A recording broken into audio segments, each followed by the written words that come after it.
I could feel the familiar knot of anxiety twisting in my stomach as I smoothed down my modest blue dress, checking my reflection one last time in the hallway mirror before entering the bustling kitchen, where my family was preparing for yet another celebration of Selena's achievements.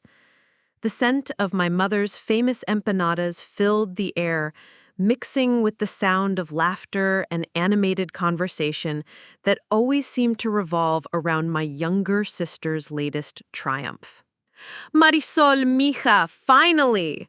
My mother, Carmen, called out, her voice carrying that subtle note of exasperation that had become so familiar over the years. Help me set the table. Your sister will be here soon with Adrian, and you know how important this dinner is for her. I forced a smile and nodded, swallowing the bitter taste that always rose in my throat whenever Adrian's name was mentioned. He had been my friend first, back in high school when we would spend hours talking about our dreams and fears under the old oak tree behind the school. But that was before Selena had set her sights on him, before she had somehow convinced him that I was too damaged for a real relationship, as she had so casually mentioned to me just last month. Before we jump back in, tell us where you're tuning in from, and if this story touches you, make sure you're subscribed because tomorrow I've saved something extra special for you. Of course, Mommy, I replied, my voice steady despite the turmoil churning inside me. What can I do to help? As I moved around the dining room, carefully arranging the good china that only came out for Selena's special occasions, I caught fragments of conversation from the kitchen. My father, Raphael, was praising Selena's recent promotion at the marketing firm, while my mother gushed about how perfect she and Adrian looked together. The words stung like salt on an open wound, but I had learned long ago to hide my pain behind a mask of selfless sisterly support. When Selena finally arrived, she swept into the house like a queen, gracing her subjects with her presence. Her dark hair cascaded in perfect waves down her back, and her designer dress clung to her curves in all the right places. Adrian followed behind her, his arm wrapped possessively around her waist, his eyes never leaving her face, with the same adoring expression I remembered from our teenage years when he used to look at me that way.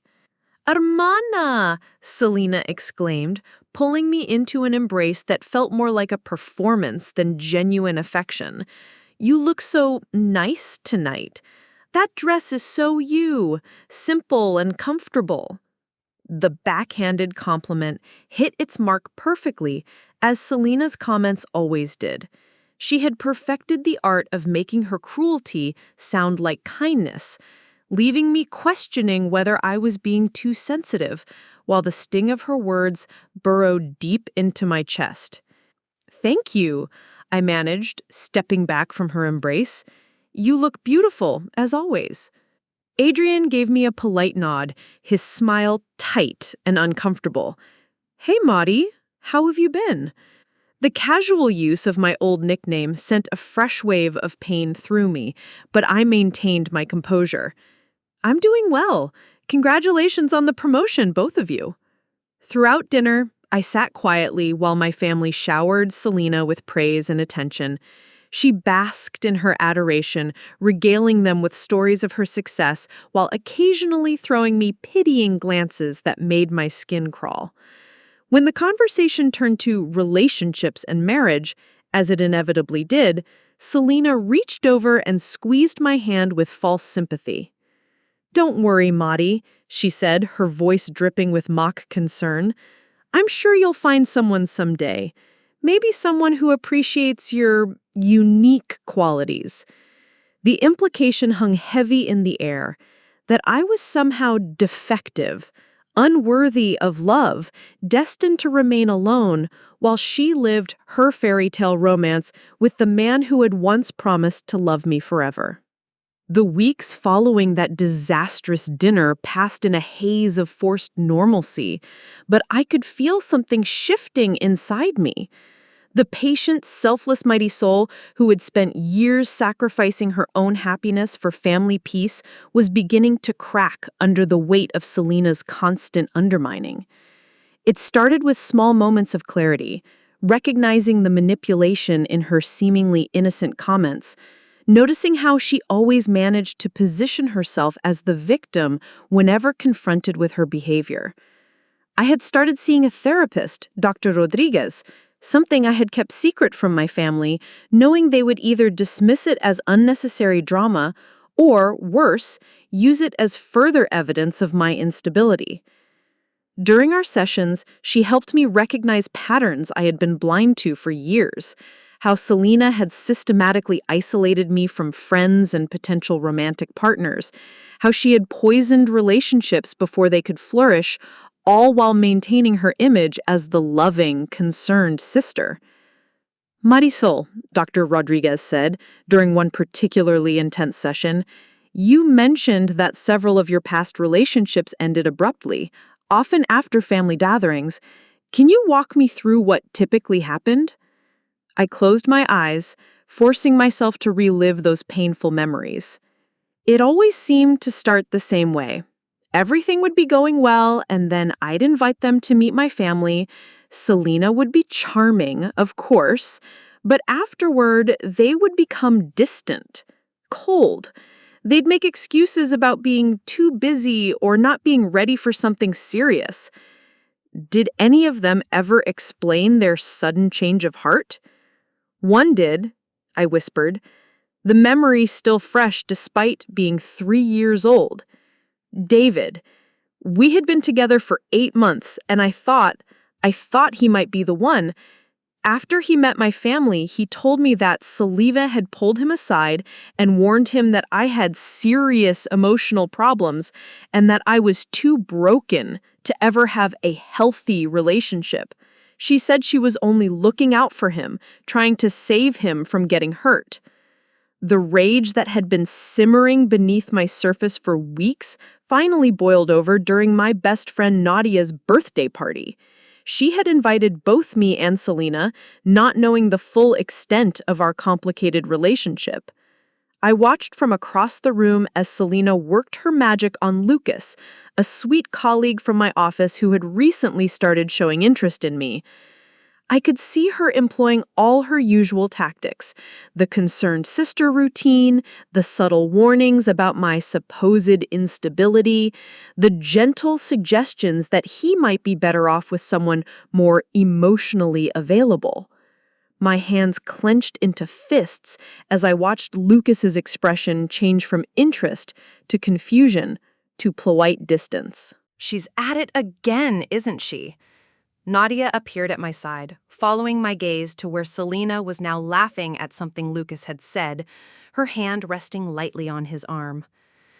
I can't keep letting her do this to me, I said through gritted teeth, my voice barely controlled.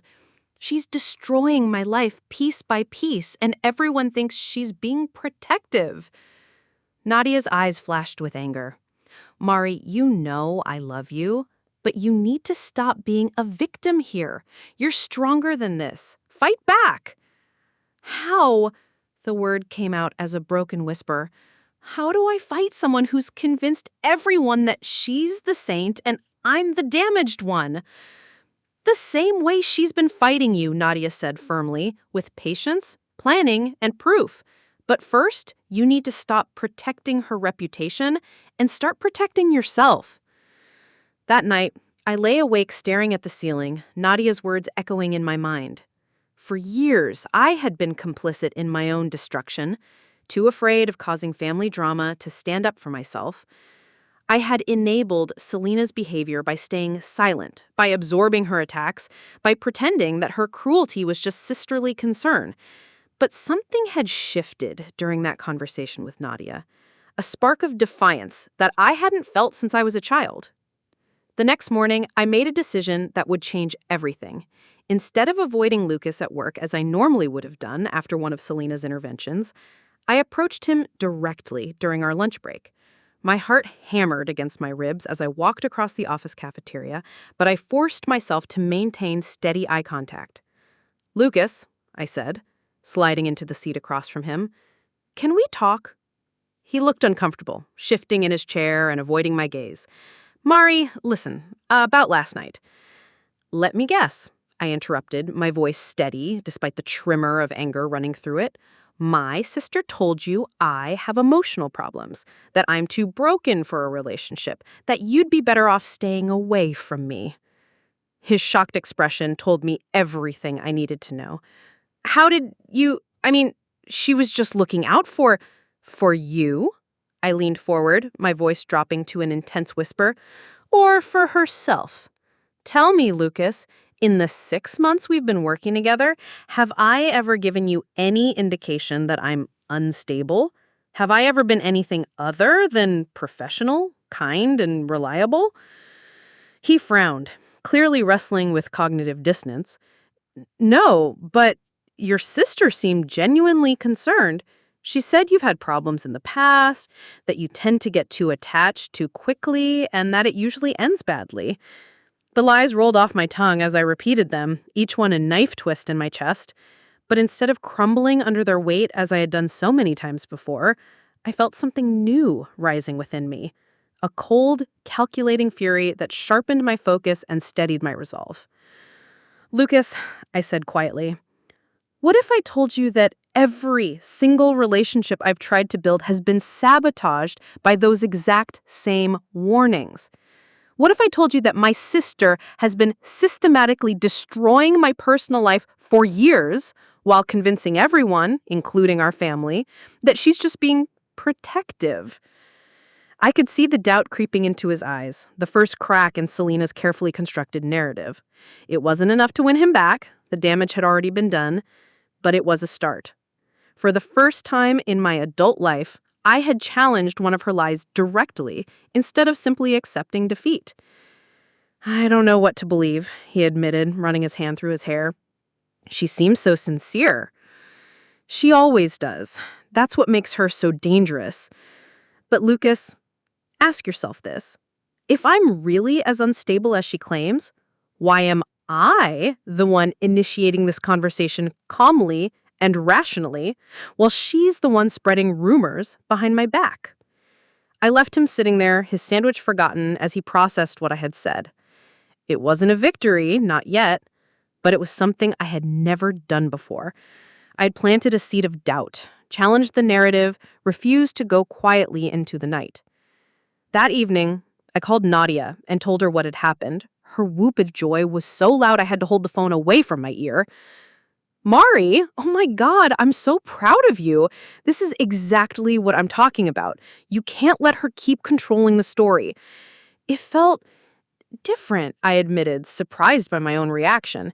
Instead of wanting to hide and cry, I felt angry. Really, truly angry. And it felt good. Good. You should be angry. She's been stealing years of your life, Mari. But now you're awake, and that changes everything. As I hung up the phone, I caught my reflection in the hallway mirror. For the first time in years, I didn't see the defeated, apologetic woman that had become so familiar. Instead, I saw someone I barely recognized. Someone with fire in their eyes and steel in their spine. Someone who was finally ready to fight back. The war was just beginning, but I was no longer fighting alone or defenseless. I had allies, I had truth on my side, and most importantly, I had finally stopped believing the lies that had kept me imprisoned for so long. Selena had spent years convincing everyone that I was too broken to be loved, but she was about to learn that sometimes the most dangerous enemy is the one you've underestimated for too long. The sweet taste of revenge was already beginning to form on my tongue, and I found myself smiling for the first time in months. Not the forced, placating smile I wore for family gatherings, but a real smile filled with anticipation and possibility. My sister thought she had won, thought she had successfully destroyed my chances at happiness. But she had made one crucial mistake. She had finally pushed me too far. And now finally, I was ready to push back. The transformation didn't happen overnight, but over the following weeks I could feel myself changing in ways that both terrified and exhilarated me. Where once I would have retreated into silence after confronting Lucas, now I found myself paying attention to every interaction with my family with a detective's eye, cataloging each subtle manipulation and undermining comment that I previously dismissed as normal sibling behavior. The rose-colored glasses that had protected me from seeing Selena's true nature were finally cracking, and the view underneath was uglier than I had ever imagined. I started keeping a journal, writing down every incident, every conversation, every moment that Selena had inserted herself into my relationships or made comments designed to chip away at my confidence.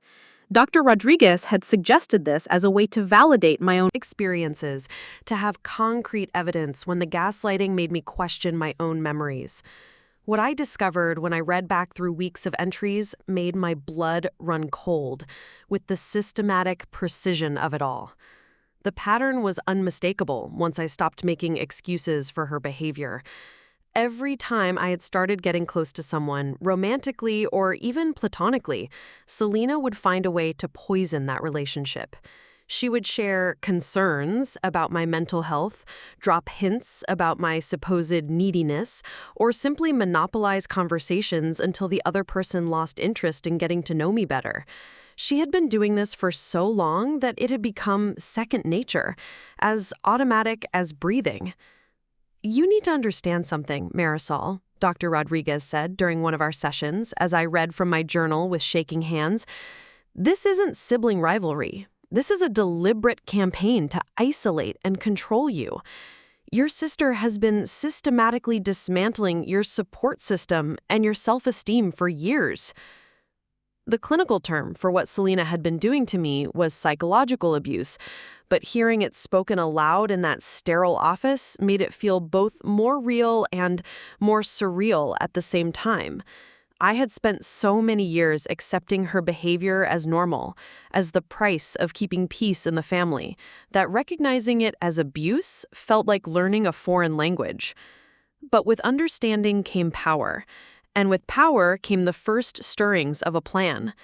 If Selena thought she could continue manipulating my life while I remained obliviously grateful for her protection, she was about to learn how wrong she was. I wasn't the same broken little girl who had spent her childhood trying to earn approval that would never come. I was a woman who had finally opened her eyes, and what I saw made me hungry for justice. The opportunity to begin gathering real evidence came sooner than I expected. Nadia had invited me to her cousin's engagement party, a large gathering where I knew several mutual friends would be present, including some people who had witnessed Selena's interventions in my past relationships. For the first time, instead of dreading a social event where I might have to interact with people who had been turned against me, I found myself looking forward to it as a chance to start piecing together the full scope of my sister's betrayals. "Mari, you look different," Nadia said as she picked me up that Saturday evening. "There's something in your eyes that I haven't seen in years." "I feel different," I admitted, checking my appearance one last time in her passenger mirror. I had chosen my outfit carefully, not the usual modest, self-effacing clothes that had become my armor against attention, but a deep emerald dress that brought out the green flecks in my brown eyes and actually showed my figure. I feel like I'm finally waking up from a very long, very bad dream. The party was in full swing when we arrived, the backyard strung with fairy lights and filled with the sound of laughter and salsa music. I took a deep breath, steeling myself for what I was about to do. Tonight wasn't about hiding in corners or making excuses for my sister's behavior. Tonight was about starting to reclaim my narrative.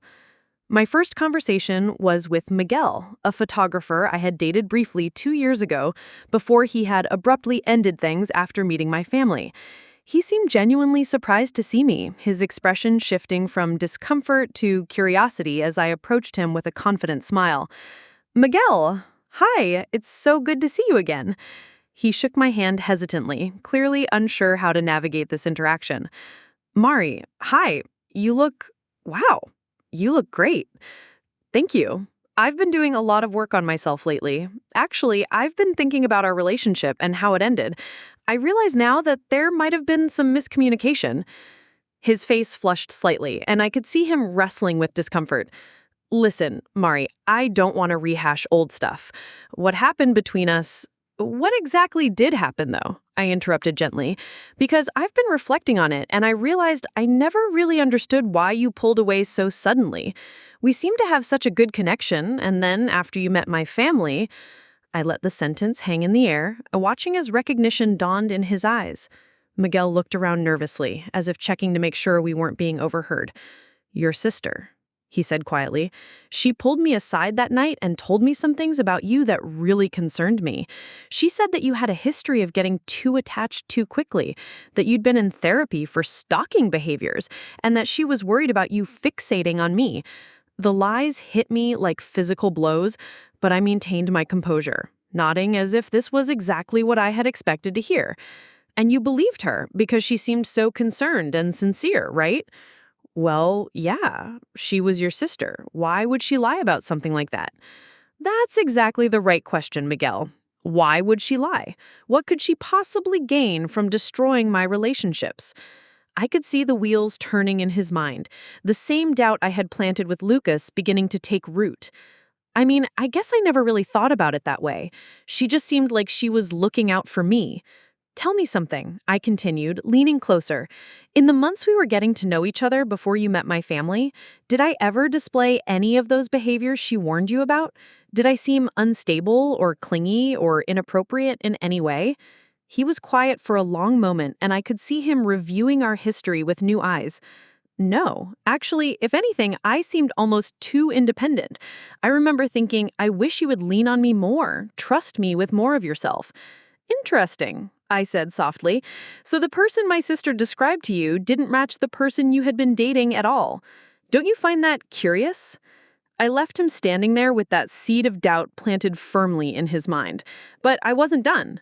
Throughout the evening, I had similar conversations with 3 other men who had been scared off by Selena's warnings, and the pattern was identical in every case. She had portrayed me as desperately unstable, clingy, and potentially dangerous, painting herself as the protective sister, trying to save them from my supposed obsession. But the most damning evidence came from an unexpected source. Carmen, a mutual friend who had witnessed several of these interventions over the years, approached me near the end of the evening with a troubled expression. Mari, can I talk to you for a minute? She asked, glancing around to make sure we had privacy. I've been watching you tonight, seeing you talk to Miguel and the others, and I think there's something you should know. My pulse quickened, but I kept my voice level. Of course. What is it? It's about your sister, Carmen said, wringing her hands nervously. I've always felt bad about this, but I never knew how to bring it up without causing drama. But after seeing how different you seem tonight, how confident and happy, I think you deserve to know the truth. She took a deep breath before continuing. Selena has been coming to me and other friends for years, telling us that you're fragile and that we need to be careful around you. She said you have abandonment issues and that making plans with you or getting too close would just encourage unhealthy attachment. She convinced us all that the kindest thing we could do was keep some distance. The betrayal cut deeper than I had expected, even though I had suspected something like this. It was one thing to sabotage my romantic relationships, but to systematically isolate me from friendships as well showed a level of calculated cruelty that took my breath away. She said you were prone to jealousy and paranoia, Carmen continued, her voice barely above a whisper. That family gatherings were especially hard on you because you couldn't handle seeing other people happy? She made it sound like she was protecting both you and us by managing our interactions. I felt a cold calm settle over me as the final pieces of the puzzle clicked into place. This wasn't just about romantic jealousy or sibling competition. This was about power and control, about ensuring that I remained isolated and dependent while she positioned herself as my caretaker and protector. She had built her entire identity around being the good sister, the successful one, the one everyone could count on, and my independence threatened that narrative. Carmen, I said quietly, Has it ever occurred to you that if I'm really as fragile and unstable as she claims, it's strange that I've maintained a successful career, stable friendships with people she doesn't know, and generally functioned perfectly well in every area of my life except the ones she has access to? I could see the realization dawning in her eyes, the same look I had seen in Miguel's face earlier. Oh my God. Oh, Mari, I'm so sorry. We all just believed her because she seems so caring, so worried about you. Don't apologize, I said, placing a gentle hand on her arm. You were manipulated just as much as I was. But Carmen, I need you to know that I'm not fragile and I'm not broken. I'm angry and I'm finally ready to fight back. The weeks following the engagement party marked a turning point in my campaign to expose Selena's years of manipulation. Armed with new allies and a growing collection of testimonies from people she had deceived, I began to feel like a general planning a military strategy rather than a victim hoping for justice. Every conversation I had, every piece of evidence I gathered, brought me closer to understanding the full scope of her betrayals and gave me more ammunition for the confrontation I knew was coming. Dr. Rodriguez had warned me about the dangers of seeking revenge, cautioning that it could consume me and ultimately hurt me more than it helped. But this didn't feel like revenge anymore. It felt like archaeology, carefully excavating years of buried truth and bringing it into the light where it could finally be examined properly. I wasn't plotting Selena's destruction. I was simply planning to show everyone who she really was beneath the mask she had worn for so long. The breakthrough came when I decided to reach out to Adrian directly. The thought of confronting my former friend and current brother-in-law-to-be terrified me, but I knew that his testimony would be the most powerful evidence I could gather. He had known both of us before Selena's campaign against me had fully taken root, and he had witnessed the transition from friend to enemy firsthand. I arranged to meet him at a coffee shop downtown, telling him I wanted to discuss wedding plans and family dynamics. He agreed reluctantly, probably expecting me to make some kind of scene or beg him to reconsider his relationship with my sister. What he got instead was a calm, collected woman who spoke with the authority of someone who had finally learned to trust her own experiences. Adrian, I said, after we had ordered our drinks and found a quiet corner table, I want to talk to you about something that happened a long time ago, but I need you to really listen to me with an open mind.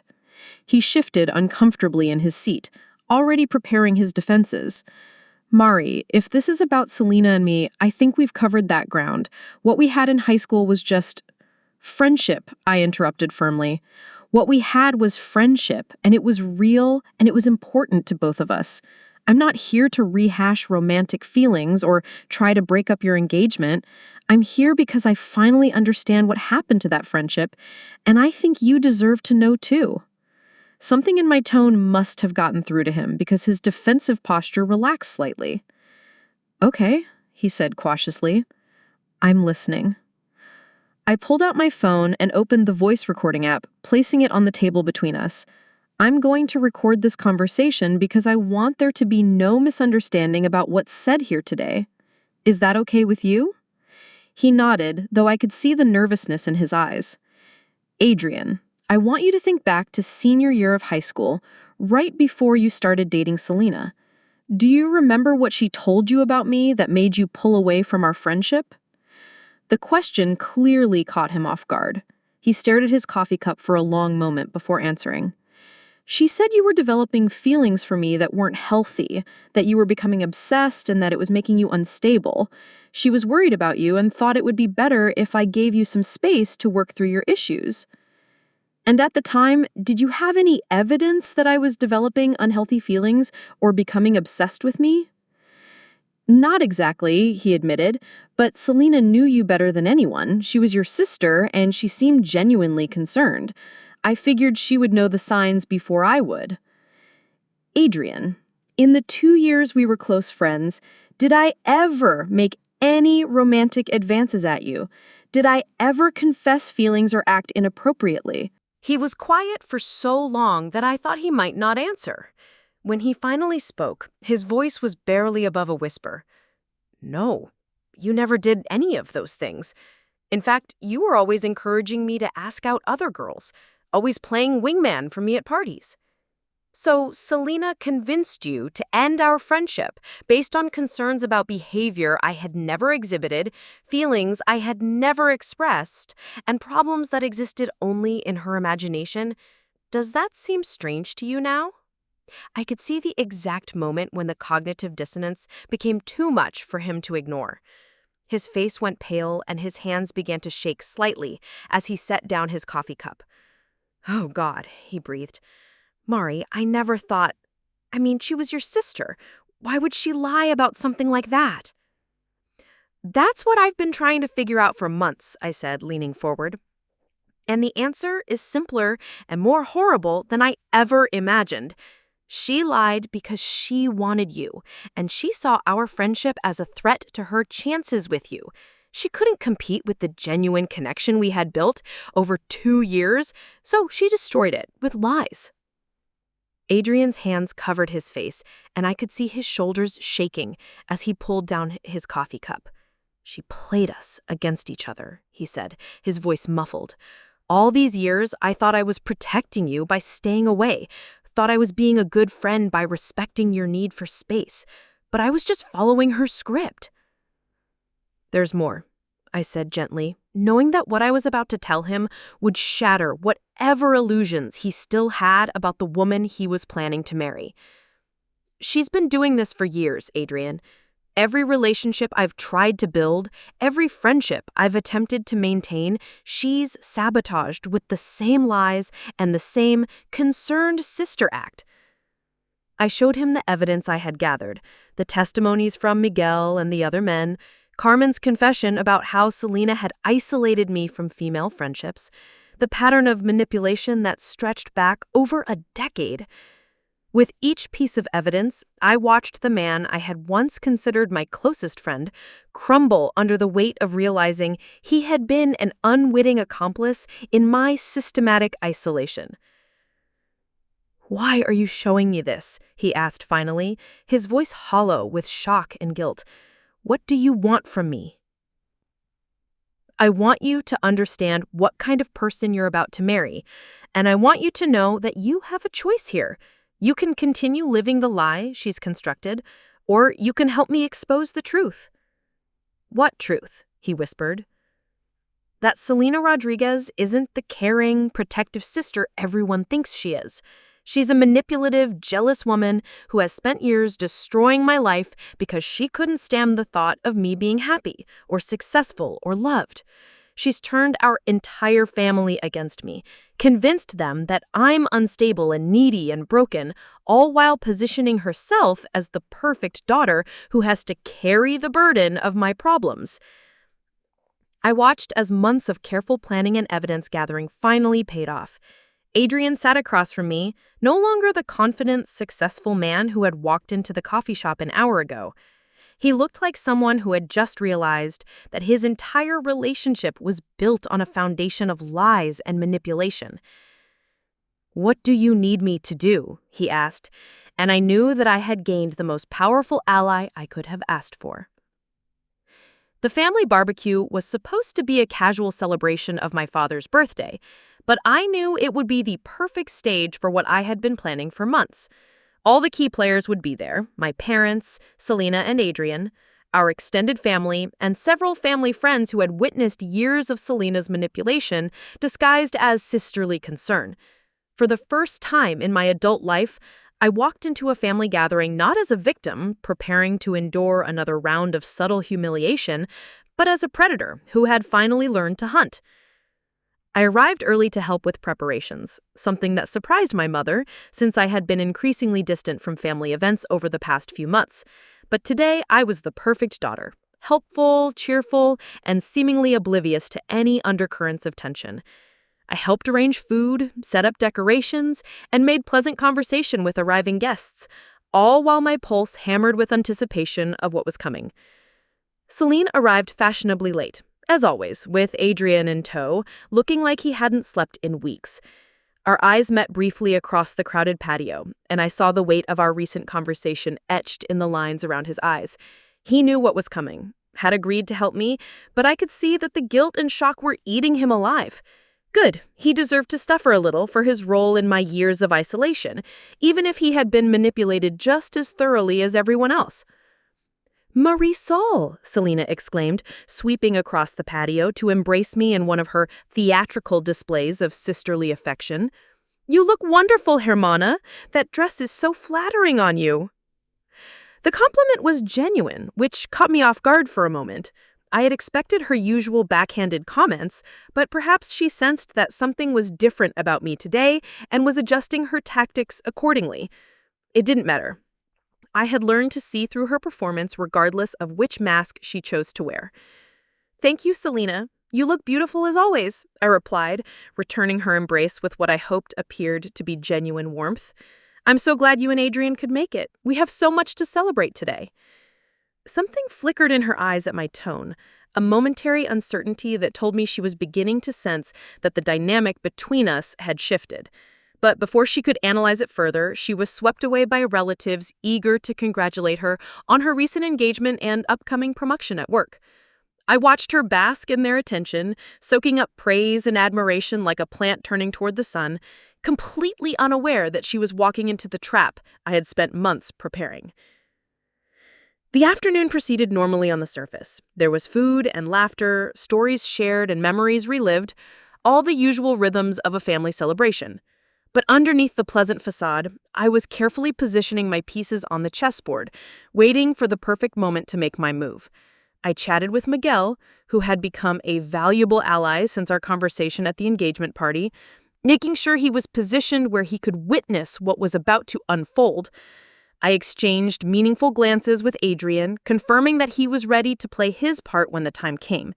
Most importantly, I kept my phone recording in my pocket, knowing that I would need evidence of what was about to happen if anyone tried to gaslight me afterward or claim I had misunderstood or exaggerated Selena's words. The opportunity came when my mother asked me to help serve dessert, taking me into the kitchen where Selena was already arranging pastries on serving platters. For a few minutes, we worked in comfortable silence, falling back into the familiar rhythm of shared household tasks that had defined our childhood. But I could feel her watching me, studying my face for clues about my mood and intentions. You seem different lately, Marie, she said finally, her voice carrying that carefully modulated tone of concern that I now recognized as one of her manipulation techniques. More confident, I guess. It's good to see you coming out of your shell. The irony of her describing my newfound strength as coming out of my shell when she was the one who had forced me into that shell in the first place was almost too much to bear. But I maintained my composure, continuing to arrange dessert plates while I chose my words carefully. I've been working on myself, I said mildly, learning a lot about relationships and family dynamics. It's amazing what you can discover when you start really paying attention to patterns of behavior. I saw her stiffen slightly at my words, but her smile never wavered. That's wonderful, Hermana. You know how much I worry about you. I just want you to be happy and healthy. Do you? I asked, turning to face her directly. Do you really want me to be happy, Selena? The question hung in the air between us, and I could see her calculating how to respond. She was clearly sensing that this was not a casual conversation, that there was something more significant happening, but she hadn't yet figured out what it was or how dangerous it might be to her carefully constructed image. Of course I do, she said, her voice taking on a slightly defensive edge. You're my sister. I love you more than anyone in the world. Then why, I asked quietly, have you spent the last 15 years systematically destroying every relationship I've tried to build, every friendship I've attempted to maintain, every chance I've had at happiness? Her color drained from her face so completely that for a moment I thought she might faint. Her carefully composed mask slipped entirely, revealing something cold and calculating underneath that I had glimpsed only in brief flashes over the years. I don't know what you're talking about, she whispered, but her voice lacked conviction. Yes, you do, I said, stepping closer and lowering my voice to match hers. You know exactly what I'm talking about. Miguel, David, Carlos, Lucas, Should I continue, or should I skip ahead to the part where you destroyed my friendship with Adrian by convincing him I was obsessed with him? Her face cycled through a series of emotions: shock, fear, anger, and finally a kind of desperate calculation as she tried to figure out how much I knew and how much damage control she would need to do. Marisol, you're being paranoid, she said, but the words sounded hollow even to her own ears. I've only ever tried to protect you. Sometimes that meant having difficult conversations with people who might not understand your unique needs. My unique needs, I repeated, savoring the familiar phrase that I had heard variations of for years. You mean my supposed instability, my tendency toward obsession, my inability to handle healthy relationships? She opened her mouth to respond, but I held up a hand to stop her. Here's what I find interesting, Selena, I continued, my voice gaining strength and authority with each word. Every single person you've warned about my supposed problems has told me the exact same story. You approach them privately, usually after they've started getting close to me, and you express concern about my mental health. You tell them I have attachment issues, that I get obsessed with people, that I'm too broken for a real relationship.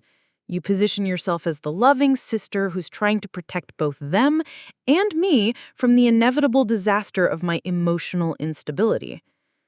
I could see her mind racing, trying to figure out how I had gathered this information and who had betrayed her confidence. But she was still clinging to her performance, still trying to maintain the pretense of innocent concern. If people told you that, then they misunderstood what I was trying to say, she said weakly. I've only ever wanted what's best for you. Bullshit, I said, the profanity slipping out with such quiet intensity that she actually stepped backward. You've wanted what's best for you, and what's best for you is keeping me isolated, dependent, and grateful for whatever scraps of affection you decide to throw my way. The kitchen fell silent except for the sound of our breathing and the distant laughter from the patio. For the first time in our entire relationship, I had Selena completely speechless, completely stripped of her usual arsenal of manipulation and deflection. She stood there looking like a deer caught in the headlights, finally seeing the predator that had been stalking her. You have no idea what you're talking about, she said finally, but her voice was barely a whisper. Don't I? I smiled, and I could see her flinch at the expression on my face. Then I guess you won't mind if we continue this conversation outside, in front of everyone. After all, if you've only ever been the loving, protective sister you claim to be, you should have nothing to hide.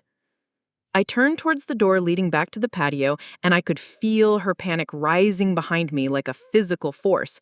This was the moment of truth, the culmination of months of planning and preparation. Everything that happened next would determine whether I finally reclaimed my life or remained trapped in the web of lies she had woven around me.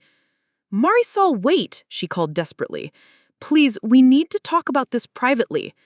I paused with my hand on the door handle and looked back at her. No, Selena. We've had 15 years of private conversations where you got to control the narrative. Now it's time for everyone else to hear the truth. And with that, I opened the door and stepped back into the light, ready to expose the woman who had stolen years of my life and convinced everyone that she was doing it out of love. I stepped out onto the patio with Selena trailing behind me like a condemned prisoner walking towards the gallows, her usual confidence completely shattered by our kitchen confrontation. The afternoon sun cast long shadows across the gathered family and friends, all of them blissfully unaware that they were about to witness the destruction of everything they thought they knew about the Rodriguez family dynamics. Papa, I called out, my voice carrying clearly across the conversation. I have something I'd like to share with everyone while we're all together. Elena looked like she wanted to sink into the ground. She said large groups made you anxious and paranoid, that you would feel left out, and it would trigger episodes. But here's the thing, I said, my voice growing stronger. None of those behaviors ever happened. Miguel, in the 8 months we dated, did I ever stalk you or act obsessively? No, he said quietly. Actually, you were almost too independent. I turned back to face Selena, who was visibly shaking. So, tell me, hermana, if I never exhibited any of these behaviors, where did these concerns come from? She opened and closed her mouth, but no sound came out. For the first time in her life, Selena Rodriguez was completely speechless. They came from your jealousy, I continued, your fear that people might prefer me to you, your terror that I might be happy, because that would interfere with your narrative of being the perfect daughter who handles poor, broken Marisol. The aftermath hit the gathering like a bomb exploding in slow motion. I could see shockwaves rippling through the crowd as people processed what they had just heard, their faces cycling through disbelief, horror, and dawning understanding. My mother looked like she might collapse, her hand pressed to her chest. My father's face had gone stone cold, his birthday celebration forgotten. The chatter died down gradually as people turned to look at me, curious expressions on their faces. I could see my mother Carmen frowning slightly, probably wondering if I was going to make some kind of embarrassing speech that would reflect poorly on the family. I want to talk about family, I began, my voice steady and clear. About the difference between love and control, between protection and manipulation. I could feel Selena's panic radiating from behind me like heat from a fire, but I didn't turn to look at her. For 15 years, I've lived with the belief that I was somehow fundamentally broken, that there was something wrong with me that made it impossible for people to love me. My mother stepped forward, her face tight with embarrassment. Marisol, mija, this isn't the time or place for... Actually, Mama, this is exactly the time and place because everyone who needs to hear this is right here. Everyone who has been fed lies about me for years. The word lies sent a ripple of shock through the gathered crowd. Behind me, I heard Selena make a small, desperate sound. I want you all to hear a story, I said, walking slowly around the circle. It's a story about a young woman who was so jealous of her sister that she dedicated her life to destroying every relationship that sister tried to build. Marisol, stop! Selena finally found her voice, the words coming out as a strangled whisper. Please, you don't know what you're doing. I turned to face her directly. The confident woman who had arrived at the party was gone, replaced by someone who looked cornered and desperate, her perfect makeup smudged from nervous sweating. I know exactly what I'm doing, Selena, I said calmly. I'm telling the truth. Something you've made sure I couldn't do for most of my adult life. I pulled out my phone and held it up. I have recordings. Conversations with men I've dated, friends I've lost, people who have all told me the exact same story about how my loving sister approached them with concerns about my mental health. Miguel, I called out, turning to address him directly, would you like to tell everyone what Selena told you about me when we were dating? He looked around the circle of faces, clearly wishing he could disappear. She said you had stalking behaviors, that you got obsessed with guys and couldn't let go. A collective gasp went up from the gathered family members as they tried to reconcile this information with the image of protective, caring Selena they had always known. And Carmen, I continued, turning to my former friend, what did she tell you about why you should avoid getting too close to me? Her voice was barely audible as she answered. She said you had abandonment issues and jealousy problems, that getting close to you would just encourage unhealthy attachment, and that it was kinder to keep some distance. And Elena, I said, addressing my cousin, why did you stop inviting me to family gatherings? But Adrian was the final nail in the coffin. He stepped forward from the edge of the group, his face set with grim determination. There's something else you all need to know. About how this all started, about how Selena destroyed my friendship with Marisol when we were teenagers. Selena's head snapped toward him with pure panic, and I could see her lips forming the word no, though no sound came out. She had never expected her fiancé to turn against her. Marisol and I were best friends in high school. We spent hours talking about our dreams and fears, supporting each other through everything. She was the most genuine, caring person I had ever met. I could see my parents exchanging glances, remembering those days when Adrian had been practically a member of the family. But during our senior year, Selena came to me with concerns about Marisol's feelings for me, Adrian said. She told me that Marisol was developing an unhealthy obsession, that she was becoming unstable, and that it would be dangerous for both of us if I didn't put some distance between us. That's not what happened. Selena finally found her voice, desperate. Adrian, you're remembering it wrong. I was trying to protect both of you. From what? Adrian shot back, his voice rising with anger. From friendship? From genuine connection? From the possibility that I might choose Marisol over you? The brutally honest question hung in the air like an accusation, and I could see Selena flinch as if physically struck. The truth is, Adrian continued, Marisol never showed any signs of obsession or instability. She never made romantic advances, never acted inappropriately. If anything, she was always encouraging me to date other people. I felt tears pricking at my eyes as I listened to him defend the friendship Selena had stolen from both of us. For 15 years, I had carried the pain of losing my closest friend without understanding why. But I believed Selena, Adrian said, his voice heavy with regret. I believed her because she was Marisol's sister, because she seemed so concerned and sincere. I thought I was being a good friend by stepping back. He turned to look directly at me, his eyes bright with unshed tears. Mary, I am so sorry. I am so incredibly sorry for abandoning you when you needed support the most. Adrian, don't, Selena pleaded, reaching out to grab his arm. Please, you don't understand. I really was trying to help. You thought what? He asked, shaking off her touch with violence that made people step backward.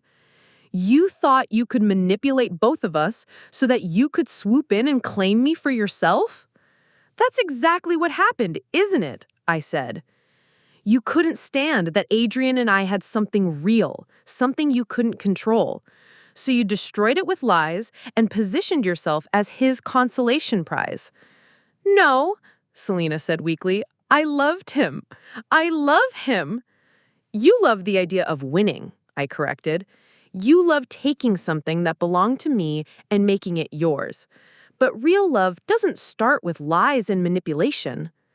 I could see Selena's desperation growing as she realized her entire world was crumbling. The family who had always praised her, the fiancé who had adored her, they were all looking at her now with horror and disgust. My mother was the first to find her voice after the devastating revelations. Oh my God, she whispered, her hand covering her mouth as memories flooded back. The therapy.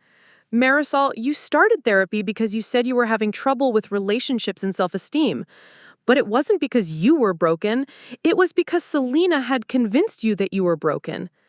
The pieces were falling into place for her with horrible clarity. All those times I praised her for being patient with you, for looking out for you. She was the one creating the problems. She was the reason you needed therapy in the first place. I could see the guilt washing over my mother's face as she realized her own role in enabling Selena's abuse. Mama, I said gently, you couldn't have known. She fooled all of us. But Selena, cornered and desperate, finally lashed out with the venom she had been hiding for years. You want to know the truth? Fine, she screamed, her voice cracking with hysteria. Yes, I warned people about you. Yes, I made sure they knew what you were really like. The admission hit the gathering like a physical blow, but she wasn't finished. Years of jealousy came pouring out in a torrent of ugliness. You think you're so special, so deserving of love, but you're nothing. You've always been nothing, weak and pathetic and clingy, just like I told everyone. Selena, stop, my father said sharply, but she was beyond reason now. No, I'm tired of pretending. She's always been the broken one, the damaged one. At least I was honest about it. Honest? Adrian said, his voice cold with disgust. You call 15 years of systematic lies honest? I protected this family from her instability. I kept her from embarrassing us, from making a fool of herself. Someone had to be the responsible one. The naked cruelty in her words, the complete lack of empathy, finally showed everyone the true depth of her pathology. This wasn't someone who had made mistakes. This was someone who had deliberately tortured her own sister for years while convincing herself she was the hero. Get out, my father said, his voice quiet but carrying absolute authority. Get out of my house. You are not welcome here anymore. Papa, no, Selena pleaded, hysteria shifting to desperate begging. Please, I'm your daughter. I'm sorry. I didn't mean. You are not my daughter, he said, and the finality in his voice sent chills down my spine. My daughter would never have tortured her sister for sport. You are a stranger to me. I watched as the last of Selena's world crumbled around her. Adrian had already removed his engagement ring and placed it on the patio table. My mother was crying openly, grieving not just for the daughter she had lost, but for the years of enabling and blindness that had allowed this to continue. The extended family and friends were backing away from Selena as if her pathology might be contagious. In that moment of her complete destruction, I felt something unexpected. Not triumph or satisfaction, but a deep, profound sadness for the woman my sister might have been if she had chosen love instead of control, support instead of sabotage, honesty instead of manipulation. I'm sorry, Selena, I said quietly, and I meant it. I'm sorry that your jealousy and insecurity ate you alive from the inside. I'm sorry that you couldn't find happiness without destroying mine. And I'm sorry that you'll have to live with the knowledge of what you threw away for the rest of your life.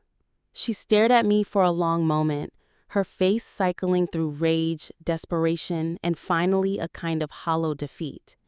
Then without another word, she turned and walked away, her designer heels clicking against the patio stones as she left behind the wreckage of the life she had built on lies. As I watched her disappear into the evening shadows, I felt something I hadn't experienced in 15 years, complete and total freedom. The chains that had bound me to a narrative of brokenness and inadequacy had finally been shattered, and for the first time in my adult life, I was free to write my own story. Surrounded by people who saw me clearly, without the filter of lies that had distorted their perception for so many years. The most surprising development had been the flood of support from family and friends who came forward with their own stories of Selena's subtle manipulations over the years. People apologized for their distance, for believing her lies, for not seeing through her performance. I found myself at the center of a support system I had never known existed, surrounded by people who genuinely cared about my happiness and well-being. As I sipped my morning coffee and prepared for another day at my new job, a promotion I had earned on my own merit without sabotage, I reflected on the journey that had brought me here. The shy, broken woman who had accepted crumbs of affection was gone, replaced by someone who knew her worth and refused to settle for anything less than genuine love and respect. Selena had tried to convince everyone that I was too damaged to ever find happiness, but in the end, she had been wrong about everything that mattered. I had found something far more valuable than the romantic love she had tried to steal. I had found myself, and that was worth everything.